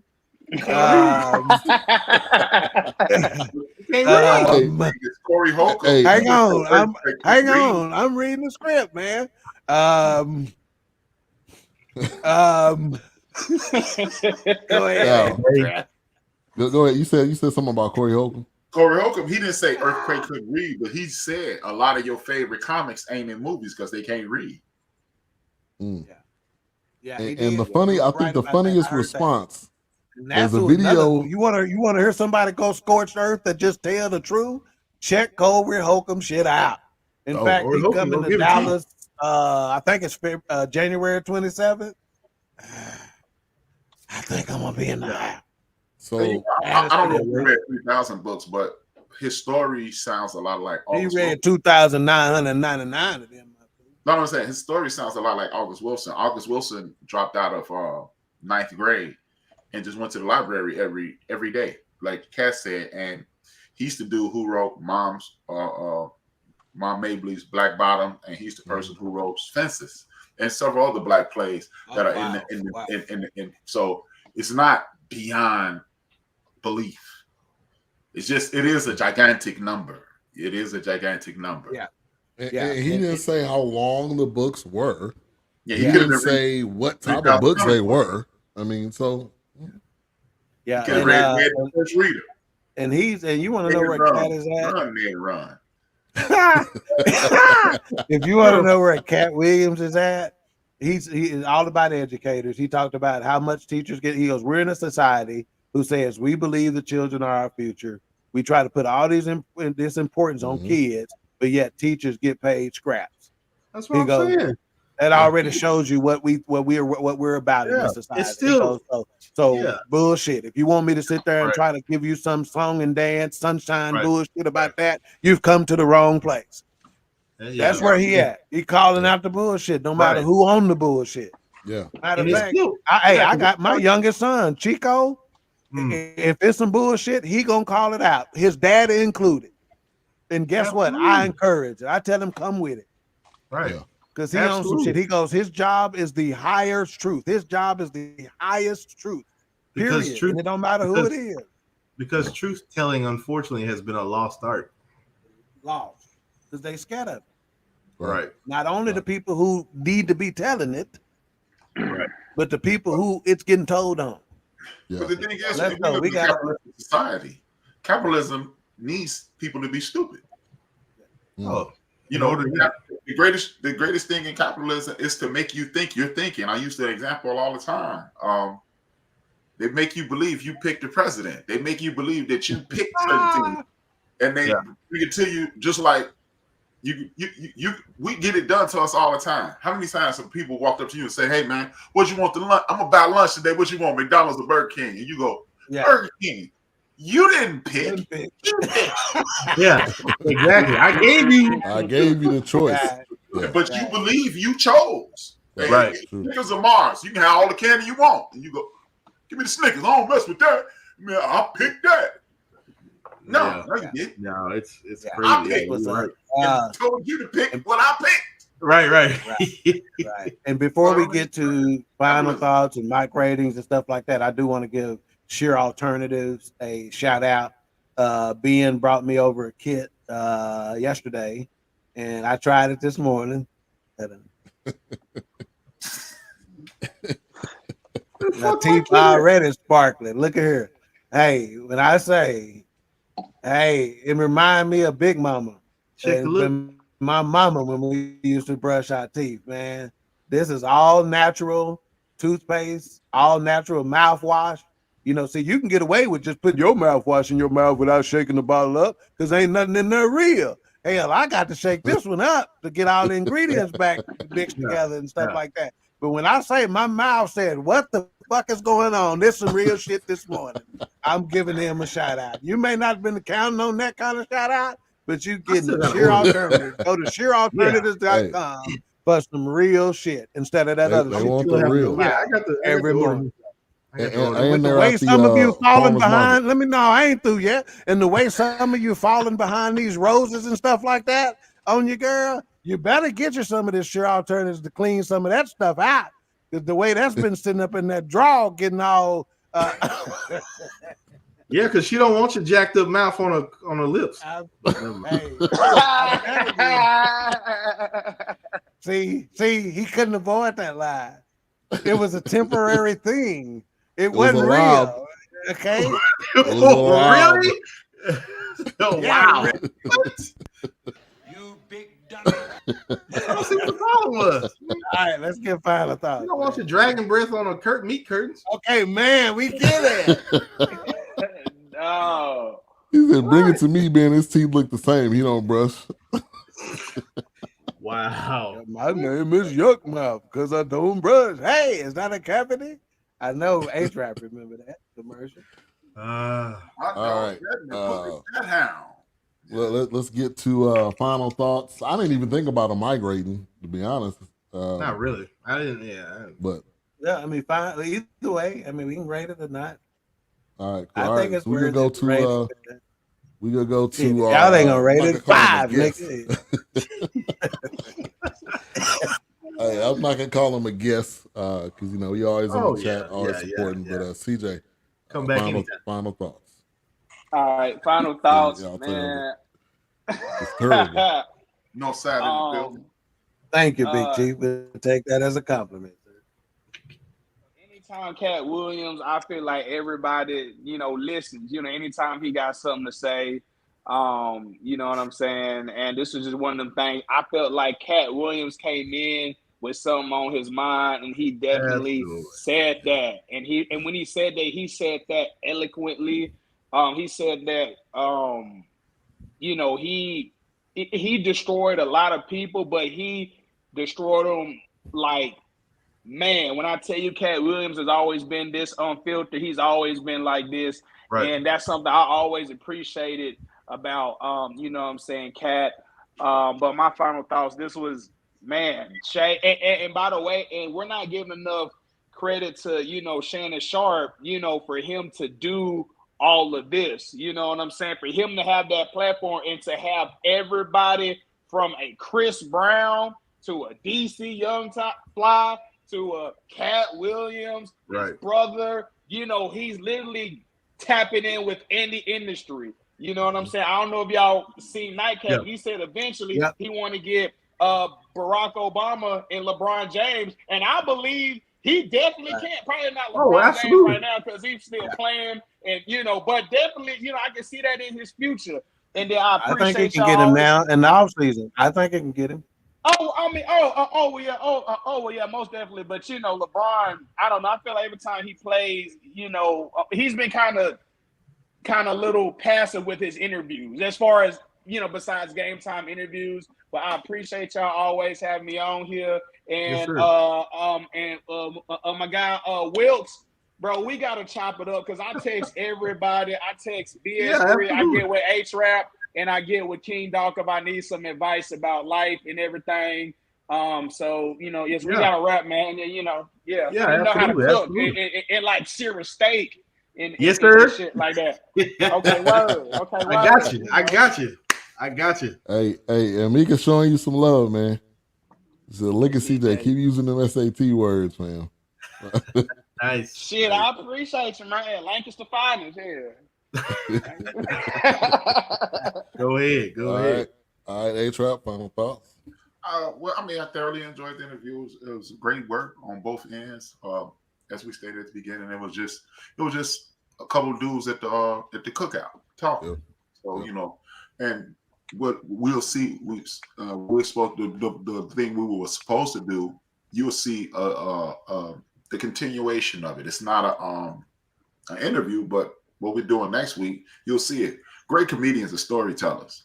Katt Williams put his comedic hat on, told stories, led you to it.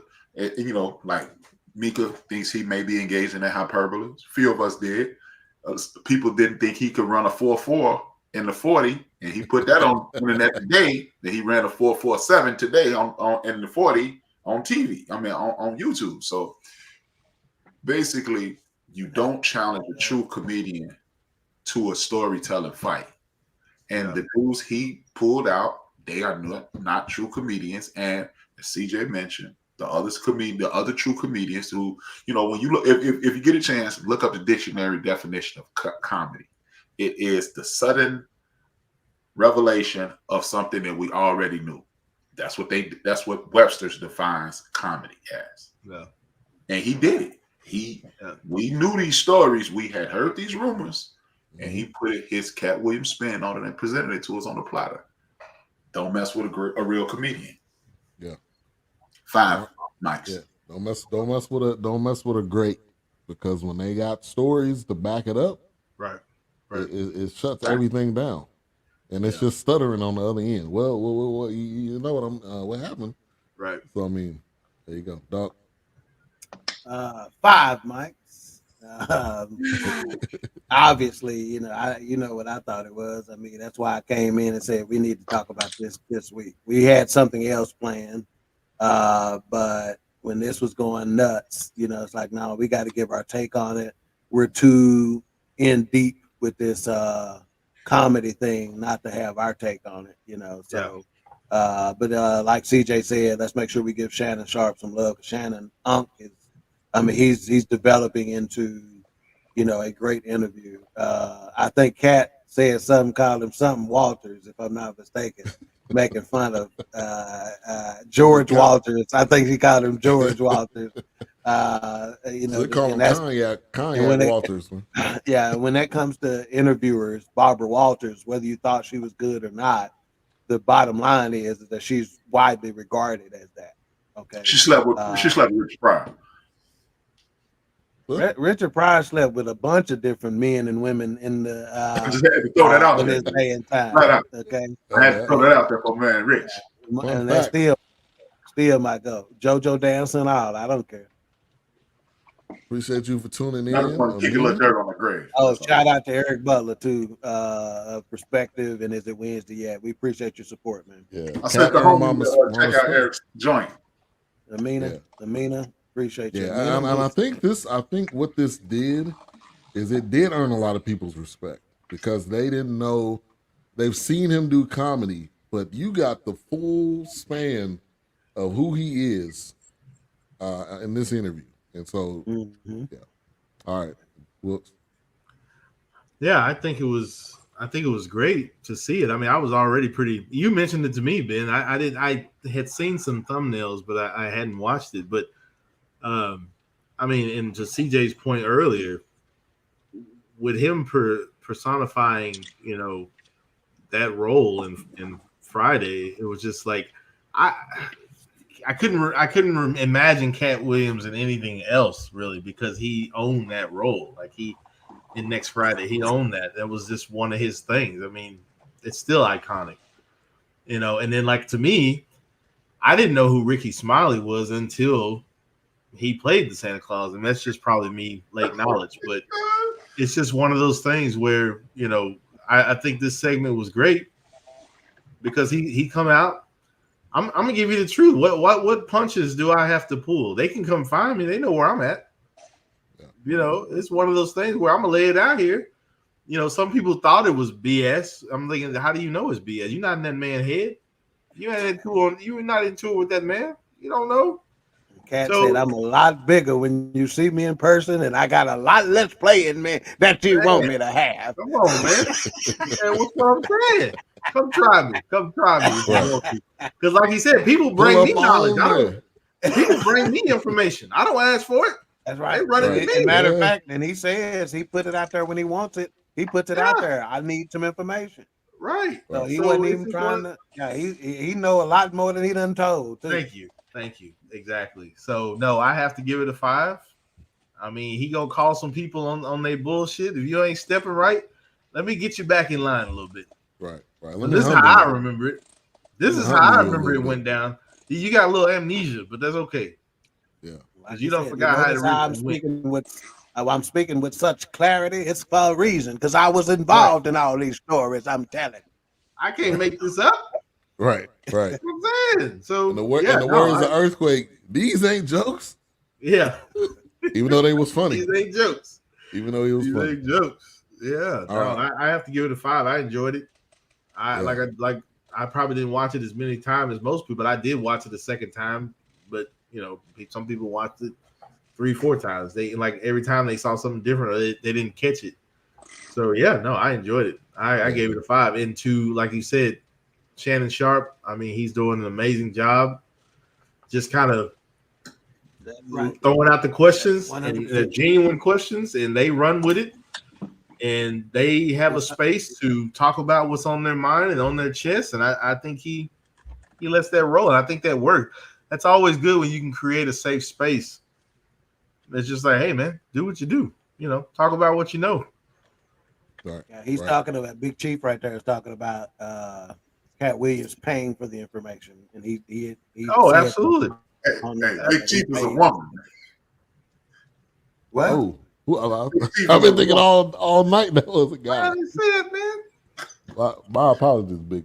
God damn. Me and Big Illinois grew up together. We moved right next door to each other. She lived in the middle. God dang it. She must be a chief if she a woman, man. Shit. Hey, appreciate you for stopping by. She said, "Great." I ain't saying nothing. I just like, okay. I've been saying he all night. All night. Hey, man, you gotta put that in the private chat. I've been laughing all night because y'all kept saying, no shit. That's why I should have corrected it like 10 Big Chiefs ago. And Biggie Chief, you should have said something too. Hell. Glad I didn't say nothing. Maybe that's why you got two G's in big. Hell, I don't know. I apologize. So I wanted to go to the numbers where they are right now for the interview. 36 million, and this dropped 5 days ago. Wow. 36 million. I'm assuming this has got to be as high as. Let me see. Maybe as high as one. Yeah, it's as high as one today. Yeah, it is by far. It's as high as by about 21 million. And guess what's number? Guess what's number 2? The one with Steve Harvey, right? Steve Harvey at 10 million. Yeah. Yeah. Wow. Trust me, this is gonna come up in random conversations at a hangout, wherever you at. Oh yeah. This interview is not going away anytime soon. No. And I think I agree with what you said, CJ. Katt Williams came into this with a strategy. This wasn't just like, I'm just gonna say stuff, because he didn't have to ask him the first question. He already said, I'm gonna punch Cedric in the gut. I mean, he just came out with it. So when you welcome to a platform like this, you got to come in with a game plan. And he came in and he did a whole set. He did a 2 hour and 45-minute set on the truth. Even the cognac is sold out. At least I got a bottle coming, but yeah, even the cognac is sold out. He said that on that thing with him and Ocho, he said he had to stop Katt because he went on a 30-minute rant before they hit record. Yeah. Oh, I bet. Hey, like Dog always say, man, we need to save this, man. Don't be saying this while we just talking in the background, singing in the background. Don't give away what we can say. Right. And I think to show who he was, and that's the last thing I'll say. When they went to the Kanye comment question, and he was like, "What you think about Kanye, man? You know how stuff this stuff is." He was like, "Why would we? If somebody got a mental illness, and this shows how horrible we are." Right. And he said, if you see somebody with a mental illness, why would you grade them on the same as somebody that doesn't? And I felt like that was. Yeah. I didn't know how he was going to answer that question, but when he answered it showed that. Right. Showed that he cares. He married. It's not just about jokes. What did you say? You heard it. You heard it. You heard the words come out of that man's mouth. He married a whore. Oh yeah, right. and Shannon said, "Say, man, sack whore." Wasn't lying. R.I.P. Norm McDonald. R.I.P. baby. Wasn't lying. I knew it was for real when Shannon just stared and simply said, "Wow, yeah." Yeah. And then he was like, "Man, you drinking too much." He was like, "I ain't drunk. I ain't touched a sip." Yeah, you the one you drunk more than I have." Right. That's what I'm saying. I don't need this alcohol to tell this truth. What? Right. You can add up all the views before this, and it still wouldn't be 36 million. Right. Thank you. Right. I need a he was ready. He was prepared. He didn't just show up and say, "Hey, I'm ready to do this interview." Oh, he's been ready a long time. What's the name of the cognac again? Forte. His grandmother's Portier. La Portier. Yeah. I'm waiting on my bottle. I'm waiting. I was gonna try to present it tonight with the show, but it was last minute. It's a cognac. He put it together with one of our famous actors of our community, Sydney. So Sydney and Shay Shay put it together. It's La Sydney Portier. See,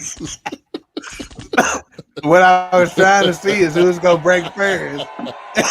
And I see A-Trap just proved he's smarter than all y'all because he got it. When he got it, he tried to hold this shit in. Well, I'm thinking because his grandmother, it was a nod to his grandmother. Because he's talking about, you know why I got it though? Sydney. Wino. I'm like, who the fuck is Sydney? Wino. I'm Portier, man. I was like, what? This nigga on. What are you talking about? It's Sydney Portier. All right, I'm through. All right, y'all. So next week we're gonna do. We pushed it back 1 week. Dave Chappelle, The Dreamer. He dropped it on December 31st. So we've done, I think, a couple of his already. So shout out to the handicapped people. Do. We love you. We love all y'all. All right. What's coming up on End of the Bench tomorrow? End of the bench. I am reconfiguring the end of the bench. It'll be the same kind of formula, but I am going to talk about what freedom is. You know, and I'm gonna talk about respect people's personal choices. You know, time to remove ourselves from this microwave mentality because I personally feel we live in a microwave society at this point, and we need to step away from that because we don't respect other people's time due to this. And what I mean by that is we think everything should be instantaneous.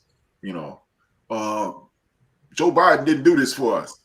Not identifying the process. And I think it was created by the microwave as well as and fully perpetuated by things like Amazon. At one point, you used to order things like Wilkes. Wilkes is a perfect example of it. We used to order something and we knew it was going to take 2 weeks to get to our house. Amazon allows it to get there in a couple hours. So now we go to the DMV and be like, oh, why are we here all the time? Right. Being here all the time is the deal, you know. And I'm going to kind of kick Shannon in the head tomorrow because I love it. I love the program. I love, you know, Shannon Sharpe. I ain't calling the dude uncle. The dude only 2 years older than me. He ain't gonna be my uncle because I'm not a hillbilly. But I'm kind of disappointed in Shannon. And this, you know, people got mad at me when I mentioned it person to person. I'm gonna bring a personal conversation to the air. And part of that personal conversation is I don't like that Shannon Sharpe has partnered with Colin Cowherd. Shannon Sharpe has 35 million views, which probably translates into about $8 million. And we'll talk about that tomorrow. Wow, love it. Wow.